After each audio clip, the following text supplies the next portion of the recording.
What is going on, guys? It's CT, and in this video I'll be showing you how to pack all your stuff in one bag for a long trip.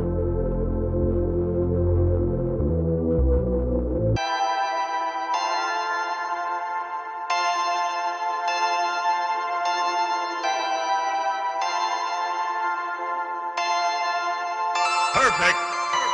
So before we get into it, how about you drop this video a like and please support my channel by hitting that subscribe button and hitting the bell for notifications. So I take multiple trips a year that span anywhere from a day to multiple weeks, and regardless of the length, I typically pack most of my stuff into this one bag.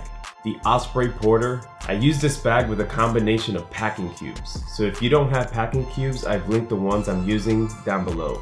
These are affiliate links, so I will get a kickback to support this channel. The packing cubes are a great way of organizing your clothes when you are packing and unpacking at your destination. It keeps things organized and makes going back home much easier. But before we get into how to pack, the first thing you'll want to do is look at the weather at your destination. If it's cold, then you'll want to bring several lightweight layers. If it's warm, then of course you can pack much lighter. One key thing to remember is that you can always buy things at your destination. It's not the end of the world if you forget a shirt or maybe even some pants. So now what you'll want to do is grab all the clothes you'll need. This includes shirts, pants, socks, and underwear. Lay it all out and start folding it in whichever order you prefer. I usually start with jeans and begin folding it so it fits into a large packing cube. Don't worry if you have extra room, since the cubes are meant to organize your clothes and limit what you are bringing to your trip. Next, I do shirts and usually finish off with underwear and socks.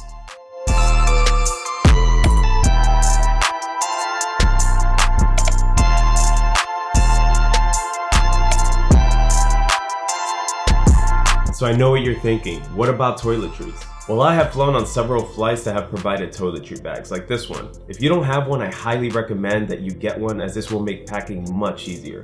I usually have one prepared with the essentials such as a toothbrush, toothpaste, soap, lotion, and cologne. This usually fits anywhere in the bag. Now that we have our cubes nicely packed and we have our toiletry bag, we can begin filling our carry-on backpack with stuff. So what if you have to bring a pair of shoes or sneakers? Well, these are easy to wrap in a bag and place at the bottom of the backpack. I tend to wear the heaviest things on the flight to avoid having to carry them in the bag.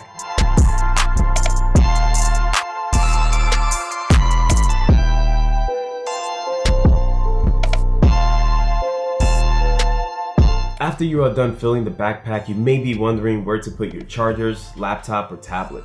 Well, luckily the Osprey has a separate compartment for that. I usually bring my iPad to watch movies and browse the web. It fits perfectly in this sleeve. It even has a pocket for your passport so that you never forget it when you're traveling. The bag is roomy enough to fit a camera or even bulky headphones on top of all your clothes. Now remember, this may not work for everyone, since some of you may need much more clothes, but the one thing I've noticed is buying thinner clothes and layering on has always worked for me, since it's much easier to fit this inside the bag. Better yet, always check your hotel or Airbnb for a washing machine, especially if you're staying for longer than 5 days. This limits how much clothes you have to bring, and if you decide to go for a night out, you can always buy an item at a nearby store. So that just about does it, guys. How many of you are going to try this the next time you travel? Let me know down below. Also, if you want to see more videos like this, don't forget to give it a like, and if you haven't already, go ahead and subscribe, and I will catch you guys in the next one. Peace.